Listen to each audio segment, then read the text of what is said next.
네, 오늘은 마태복음 22장 37절부터 40절까지 말씀을 공부하겠습니다. 여기 보면은 예수께서 가라사대 내 마음을 다하고 목숨을 다하고 뜻을 다하여 주 너의 하나님을 사랑하라 하셨으니 이것이 크고 첫째 되는 계명이요 둘째는 그와 같으니 내 이웃을 내 몸과 같이 사랑하라 하셨으니 이 두 계명이 온 율법과 선지자의 강령이니라, 이 말씀입니다. 우리가 그리스도의 세계관에 대해서 이제 공부하고 있는데 오늘은 그리스도인의 도덕관에 대해서 공부하겠습니다. 그리스도인의 도덕관. 그 사람들에게는 윤리와 도덕성이 있습니다. 그래서 착하고 선하게 살려고 합니다. 서로 사랑하며 살고자 하는 그런 마음들이 사람들에게는 있습니다. 비록 아담 안에서 죄인이 되었지만 본성적으로 율법의 일을 행하려는 그런 마음이 사람에게는 있습니다. 그래서 사람들에게는 거짓말하지 말고 살아야지, 미워하지 말아야지, 이웃을 사랑해야지, 어려운 이웃을 도와야지, 이런 마음들이 사람들에게는 있어요. 그래서 그 마음 따라 살려고 노력도 이렇게 합니다. 근데 이제 문제는 사람이 연약해서 그 마음 따라 살지 못하죠. 그럼에도 이 세상에서는 윤리와 도덕성을 강조하면서 혹이나 누가 여기에 이제 어긋나게 되면 사정없이 비난합니다. 정죄합니다. 이렇게 하는 것은 자기에게 있는 그 정죄를 상쇄시키기 위함이에요. 내가 정죄를 받을 때 남을 그렇게 정죄합니다. 그런가 하면 이제 자기가 옳은 자라는 것을 이렇게 이제 인정받기 위한 방편으로 사람들은 남을 막 정죄합니다. 남을 막 정죄하면 자기는 옳게 사람들이 봐줄 줄 알고 막 정죄합니다. 자, 그렇다면 믿는 자들은 어떻게 살아야 될까? 결론적으로 말하면 이 세상에서 말하는 윤리, 도덕 그 이상의 삶을 살아야 돼요.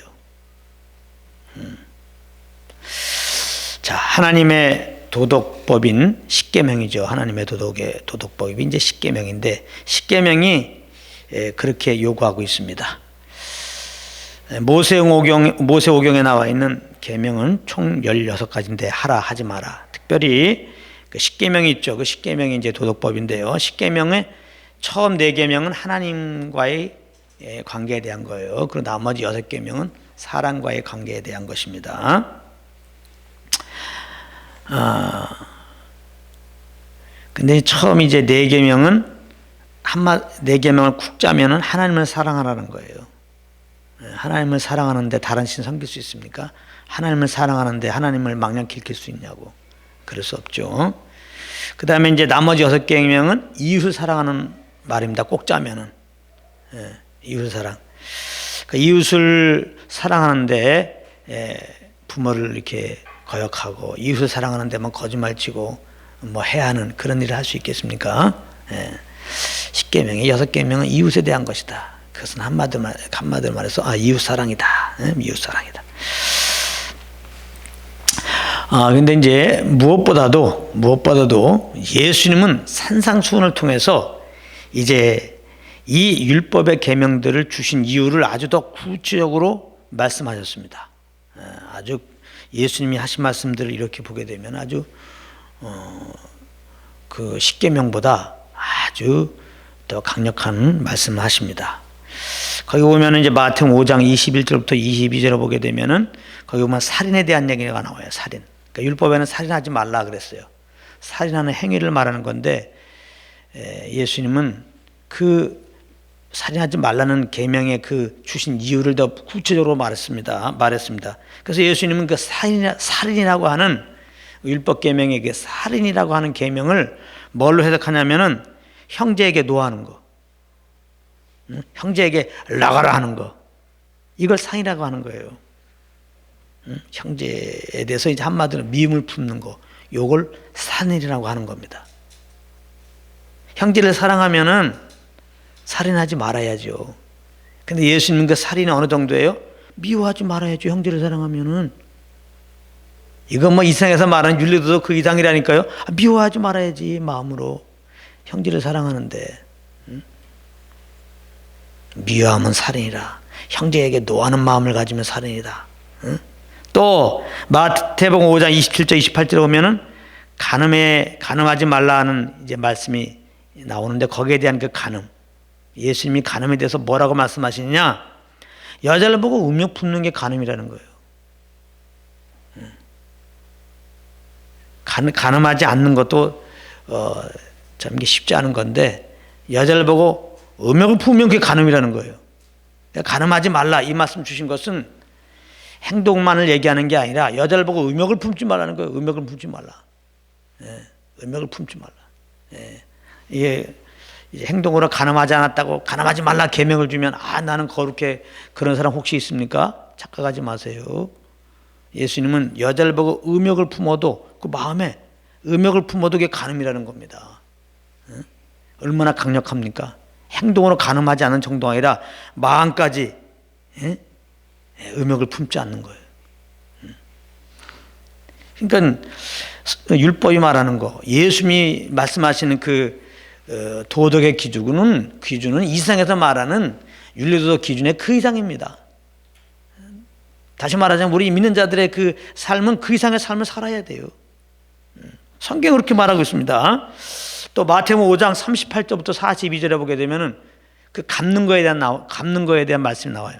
눈은 눈으로, 이는 이로 갚으라 그랬어요. 눈은 눈으로 갚고 이는 이로 갚으라. 여기서 이제 갚으라는 의미를 예수는 뭐라고 표현하냐면 원수를 대적하지 말라 이 말이에요. 원수를 대적하지 말고 오히려 이제 원수가 요구하는 거 다 들어주라 이 말입니다. 그게 갚으라는 의미예요. 우리가 잘 아는 마태복음 5장 말씀을 이렇게 보면은 우리 이렇게 나와요. 그게 이제 이런 말씀이 있어요. 마태복음 5장 38절에 또 눈은 눈으로 이는 이로 갚으라 하였다는 것을 너희가 들었으나 39절에 나는 너에게 이르노니 악한 데를 대적하지 말라. 절대로 악한 데를 대적하지 말라. 그러면서 누구든지 내 오른편 뺨을 치거든 왼편도 늘려대라는 거예요. 예수님은 이게 갚으라는 의미입니다. 또 너를 송사해 속옷을 가지고자 하는 자는 겉옷까지 가지게 하라는 거예요. 누구든지 너로 억지로 오리를 가게 하거든 그 사람과 심리를 동행하라는 겁니다. 심리를. 내게 구하는 자에게 주며 내게 꾸고자 하는 자에게는 절대 거절하지 말라는 거예요. 그러니까 예수님 말하는 갚으라는 의미를 순종하려면요 나는 알거지가 돼야 돼. 다 내줘야 돼. 이게 예수님 말하는 도덕적인 기준입니다. 세상에서 말하는 윤리도덕 그 이상의 삶을 예수님은 요구합니다. 십계명이 요구합니다. 자, 그런데 이제 여기에서 조심할 게 있습니다. 여기서 잘 들어야 돼요. 이 십계명 요구들, 예수님이 산상순에서 요구한 이 요구들은 우리가 지키는 게 아닙니다. 이 요구들은 우리가 지키는 게 아니라는 거예요. 혹자들은 믿는 자들에게는 율법에는 이 도덕법만 있는 게 아니에요. 민법이 있습니다. 민법. 출애굽기 21장에 보면 민법에 대해서 나와요. 또 출애굽기 25장에 보면 제사법이 나와요. 제사법. 또 레위기 11장부터 15장에 보면은 식생활법, 보건위생법에 대해서 나옵니다. 이런 여러 법들이 있어요. 그러니까 이런 법들은 이제 예수 믿는 자들은 지킬 의무가 없다는 거예요.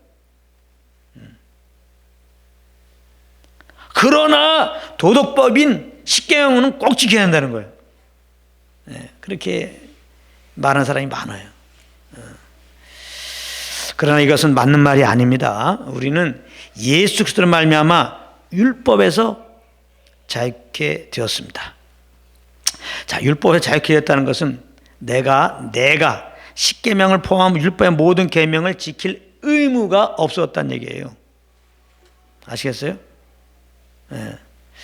물론 이 말은 그리스도로 말미암아 이제 우리가 방종하며 살아야 된다 그런 말이 아닙니다.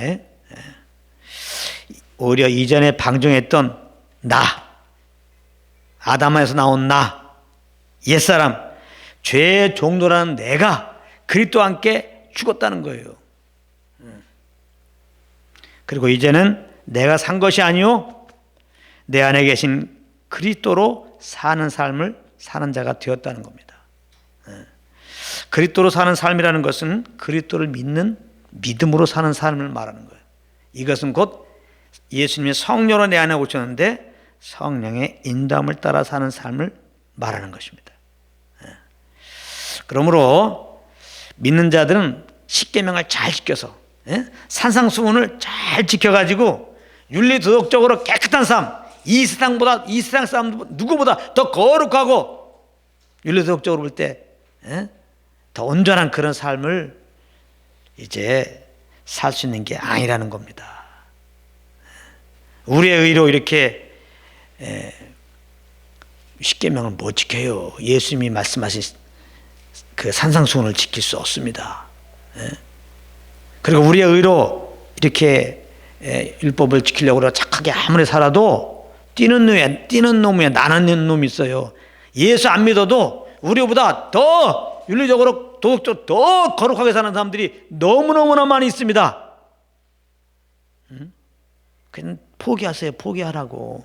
그래서 예수님이 너의 의가 서기관과 바리새인과 같지 아니하면 더 낫지 아니하면 천국에 갈 수 없다고 그런 거예요. 서기관과 바리새인들이 누굽니까? 율법의 계명을 다 외웠어. 일단은 다 외웠다고. 그리고 거기 나온 계명들을 잘 지키려고 그 하나님 말씀하신 계명보다 더 아주 계명들 나름대로 계명들을 많이 만들어 놓고 그런 계명들을 지켰어요. 예를 들어서 말한다면 늘 말하지만 뭐 100km 이 도로를 갈 때 100km를 넘지 말라 하나님이 그렇게 말했다고 합시다. 그 요거를 지키려고 이 도로를 갈 때 90km를 넘지 말자. 어떤 사람은 80km를 넘지 말자. 아니야 50km를 넘지 말자. 나름대로 법을 딱 이렇게 만들어 놓고 그걸 지키려고 그랬어. 얼마나 하나님 말씀을 잘 지키려고 그랬냔 말이에요. 서기관과 바리새인들이 말이죠. 근데 예수님이 우리의 의가 서기관과 바리새인보다 더 낫지 않으면 천국 갈 수 없다는 거예요. 이 말은 서기관과 바리새인보다 더 율법을 잘 지켜야 된다. 그래야 천국 갈 수 있다는 얘기입니까? 우리의 의로, 우리의 힘으로, 우리의 노력으로 율법을 잘 지켜서 천국 가려고 하지 말라 이 말이에요. 아예 우리의 의로 율법을 지켜서 하나님 앞에 의롭다고 인정받으려는 생각을 하지 말라는 거야. 안 되니까 그렇게. 율법을 다 지킬 수 없으니까. 그러니까 예수님은 이 말씀하시면서 너희는 죄인이다 이 말이에요. 그러니까 나를 믿으라 이 말입니다. 너의 의로 천국 가는 게 아니고 나를 믿어야 가는 거야. 나를 믿어야 천국 가는 거야. 믿음으로 가는 거지. 너희의 그 의로운 행실로 가는 게 아니야. 예수님이 그 말 하신 거거든요. 그러니까 이제 십계명을 잘 지켜서 산상수훈 잘 지켜서 윤리도덕적으로 깨끗하게 살아서 세상 사람들이 본이 되는 삶을 살자. 뭐 빛된 삶을 살자. 어떤 사람은 그래서 세상에 소금이 되자. 이 곤란합니다. 곤란하다고. 그게 안 돼요. 마음은 참 기특한데 안 됩니다. 우리는 죄성을 가지고 있는 연약한 육신이 입고 있는 존재입니다. 안 됩니다. 절대로. 성령을 쫓아 행하게 될 때 예수를 믿는 믿음으로 살 때 자연스럽게 하나님께서 윤리도덕적인 그 이상의 삶을 우리를 인도하시는 거예요. 그러니까 예수 믿고 구원받는 우리들은 세상에서 말하는 윤리도덕적으로 살려고 하면 안 돼요. 그럼 막 살라는 얘기가 아니라 이제 예수 믿고 우리는 새롭게 되었어요. 새 생명을 얻었어요. 이 새 생명을 살 수 있도록 그리스도가 성령으로 오셔서 날 인도하시기 때문에 성령을 쫓아서 우리는 사는 거예요. 윤리도덕적으로 사는 게 아니라 윤리도덕적으로 깨끗하게 사는 게 우리의 방향이 아니라 내 안에 오신 성령을 쫓아 사는 건데 성령을 쫓아 살면 이 세상에서 말하는 윤리도덕적인 삶 그 이상이 된다는 겁니다. 성령의 이끌림 때 율법 요구를 이루는 거예요. 십계명 요구를 이루어지는 거. 좀 전에 말했죠. 예수님은 산상수훈을 통해서 십계명의 그 주신 근본적인 이유, 그 마음에 그 심령으로 지켜야 되는 거예요, 다. 그 마음에서부터 말이죠. 가늠 정도가 아니라 여기 보고 음욕을 품지 않는 거. 이런 심령에 지켜야 할 요구들까지도 성령을 쫓으면 성령님이 그런 요구를 이루는 삶으로 그렇게 인도하신다 이 말이에요. 그렇기 때문에 성령을 쫓아 행하면 되는 거예요, 우리들은. 그러면 곧 이 세상에서 말하는 윤리도 그 이상의 삶을 살게 된다는 거예요. 네. 이렇게 얘기해도 십계명이 도덕법이야, 이거는 절대로 이제 우리가 지켜야 할 법이다. 믿는 사람들이 십계명을 우습게 여기고 이걸 지키려고 하지 않으니까 믿는 사람이 자꾸 이렇게 세상에 본의 안 되게 타락을 한다. 교회에서 십계명을 가르쳐야 된다, 십계명을 지키라고 가르쳐야 된다, 이렇게 또 얘기를 하십니다. 물론 십계명은 가르쳐야 되겠죠. 하나님의 그 도덕법을 가르칠 필요는 있죠. 그러나 그것을 가르치면서 요거를 우리의 힘으로 지켜야 된다라고 하면 곤란해요. 자꾸 십계명이 도덕법이니까 그걸 지키라고 한다면 제가 다시 한번 거꾸로 또 한 번 질문합니다. 아직까지도 그 십계명에 대한 미련을 못 버리는 분, 형제에게 한 번도 노하지 않고 살 수 있습니까?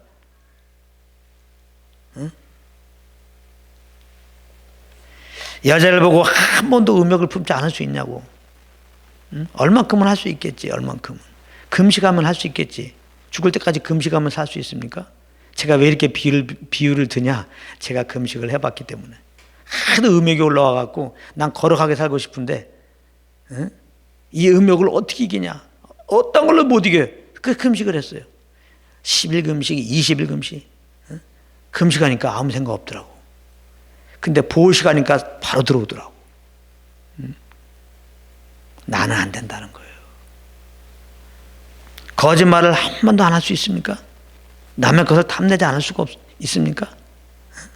벌써 4초에 땅 사람 벌써 배가 아픈데 이 배 아픔을 막을 수가 없어요. 이 자동 반응이야, 자동 반응. 죄성이 있기 때문에. 그래서 마음을보다 거짓되고 심히 부패한 게 사람의 마음이라고 그러는 거예요. 더군다나 산상수는 믿는 자들이 지켜야 할 규례라고 그러면서 예수 믿는 사람들은 율법 지키는 게 아니라 또 산상수훈을 지키라는 거야. 산상수훈은 율법보다 더 강한 거예요. 율법의 십계명도 못 지킨 사람이 산상수훈을 어떻게 지켜? 그건 마음으로 지켜야 되는 건데, 마음으로 행동 정도가 아니라 마음을 얘기하는 건데, 지금 말씀드렸잖아요. 믿는 사람은 산상수훈을 지키라고. 그래서 이걸 산상수훈을 지키는 게 이제 천국의 법이라는 거예요. 또 산상수훈이. 그래서 요거를 열심히 지키는 게 이제 천국에서 사는 그 삶을 지금 훈련하는 거래요. 그렇지 않습니다. 절대로 우리의 힘과 노력으로 십계명을 지킬 수 없어요. 더군다나 예수님 말씀한 산상수훈을 지킬 수가 없단 말입니다. 우리는 죄성을 가지고 있습니다. 연약한 육신을 가지고 있다는 걸 꼭 기억해야 돼요. 그래서 그럼 하나님이 왜 십계명을 주셨냐? 예수는 왜 산상수훈을 주셨냐? 성경은 분명히 말했습니다. 성경은 분명히 말하고 있어요. 로마서 3장 20절에 분명히 말하고 있습니다. 제가 말하는 게 아니라 성경이 말하고 있어요. 이렇게 말씀하고 있습니다. 그러므로 율법의 행위로 그의 앞에 의롭다 하심 얻을 육체가 없나니. 벌써 율법의 행위로 그의 앞에 의롭다 하심 얻을 육체가 없단 말이에요. 사람이 율법을 완벽하게 지킬 수 없다는 겁니다. 율법을 지켜서 의롭다함을 얻으려면 십계명이 한 계명 정도 지켜도 되는 게 아니에요. 율법으로 의롭다함을 얻으려면 율법 613가지를 다 지켜야 되는 거예요. 그것도 항상 어느 때만 지키고 이제 난 지켰으니까 이제 지킨 걸로 해주겠지. 아니야. 항상 그렇게 지켜야 돼요. 항상 하나님의 모든 계명을 항상 모든 계명을 지킬 때 하나님이 율법을 지켰다 인정하는데 그렇게 우리가 할 수 있냐고. 아주 선언하고 있어요. 율법 행위로 그의 앞에 의롭다 하심 얻을 육체가 없다. 성경에서 말하고 있어요. 어느 누구도 십계명 지킬 수 없다고 성경은 말씀하고 있어요. 산상수훈 지킬 수 없다고 말씀하고 있단 말이에요. 그런데 하나님이 이렇게 말씀하고 있는데 그걸 지키려고 그러면 어떻게 해? 그걸 지키려고 그러면 어떻게 하냐 말이에요. 그건 될 수 없는 것을 하고 있는 거예요 지금. 이게 될 수 없는데 자꾸 내가 십계명을 지키려고 그러고 산상수훈을 지키려고 그러고 예? 그걸 지켜가지고 이제 나름대로 세상에서도 뭔가 본이 되고 하나님께도 의롭다 인정받으려고 하면, 하나님을 기쁘시게 하려면 그게 바로 종교예요. 그러니까 종교는 위선이란 말이에요. 그래서 할 수도 없는데 살 수 있는 것처럼 지금 폼 잡고 살아가고 있다는 게 위선이야, 종교는. 그 다음에 정죄입니다. 못 사니까 정죄가 오잖아요. 종교 생활하면 정죄가 오는 겁니다. 정죄. 이 세상 사람들 다 정죄 가운데 있어요. 아까 말했잖아요. 기본적으로 하나님이 이렇게 마음판에 율법의 부분적으로 율법을 이렇게 주셨어요. 그래서 윤리 도덕성이 있는 거예요. 그래서 그렇게 살려는 마음들이 있습니다. 근데 못 살잖아요. 그러니까 사람들은 다 정죄감이 있어요, 속에. 그래서 모든 예수 안 믿는 사람들 하나님 앞에 서서 할 말이 없다는 말이에요. 자기 양심이 증거예요. 너 잘못했잖아. 자, 그러면서 율법으로는 죄를 깨달음이라 그랬단 말이에요. 율법으로는 죄를 깨름이라. 율법으로는. 작게는 모세율법이, 모세오경만 율법입니까? 자, 크게 보면 성경 자체가 다 하나님의 율법이에요. 뭐 신약에는 안 나옵니까? 뭐 하라? 하지 마. 다 그게 율법입니다.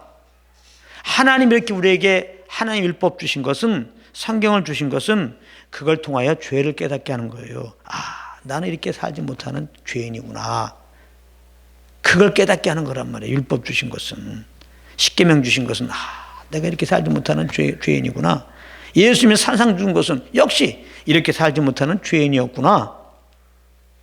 그런데 예수님이 십자가에서 피 흘려 죽으시고 부활해서 나의 구주가 되시고, 그 예수님 믿을 때 내가 죄에서 안 받고 이렇게 예수 믿는 믿음으로 구원받았구나. 예수님의 십자가의 공로를 힘입고 내가 의롭다움을 얻었구나.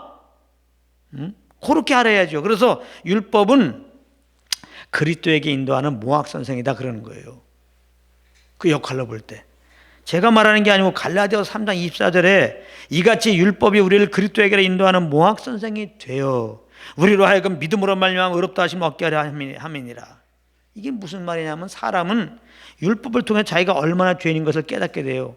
죄를 깨달아야 내가 구원의 필요성을 느껴요. 구원의 필요성을 느껴야 이제는 사람이 되어 오신 하나님의 아들, 그분이 우리를 구원하고 십자가에 죽으시고 부활하셨는데 그 예수님을 구주를 믿게 되어서 의롭다함을 얻는다 이 말이에요.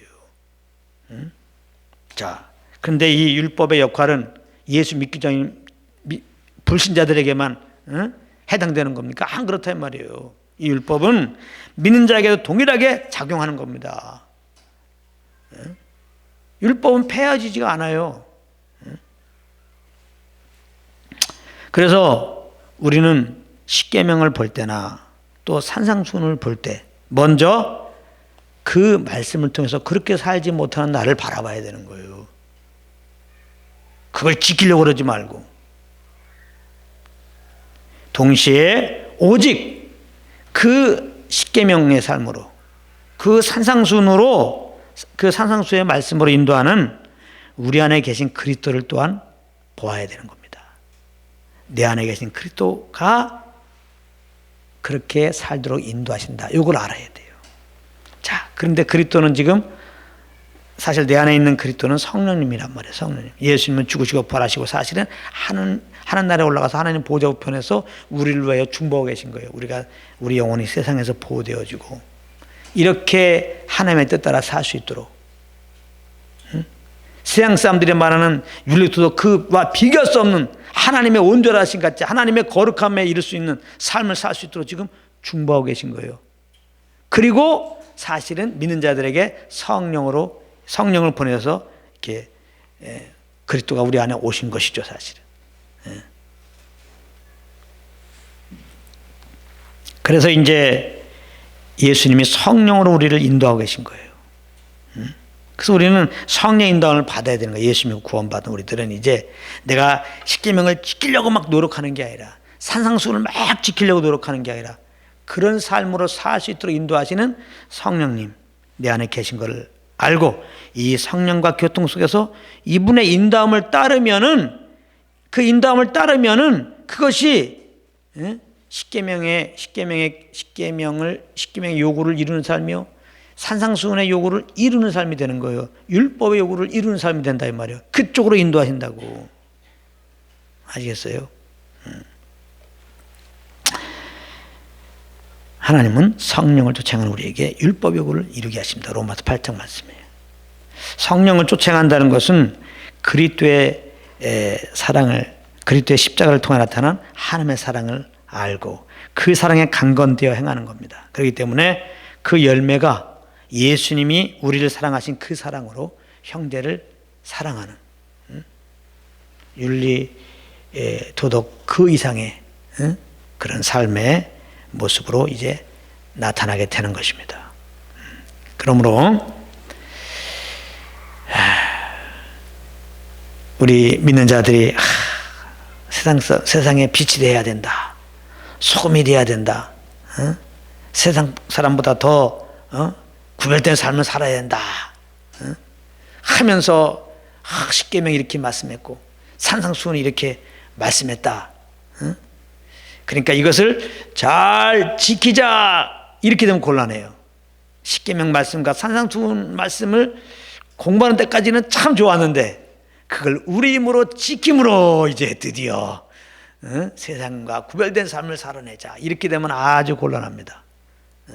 그렇게 하는 게 아니라 우리는 십계명과 산상수훈을 공부하면서 내 힘으로는 절대 거룩한 하나님의 이런 도덕적인 기준에 이를 수 없구나, 그런 삶을 살 수 없구나, 내 힘으로 살면 세상 사람들보다 사실은 더 못 살 수도 있구나, 예수 안 믿어도 나보다 더 잘 사는 사람이 많구나, 그렇다면 나보다 더 선하게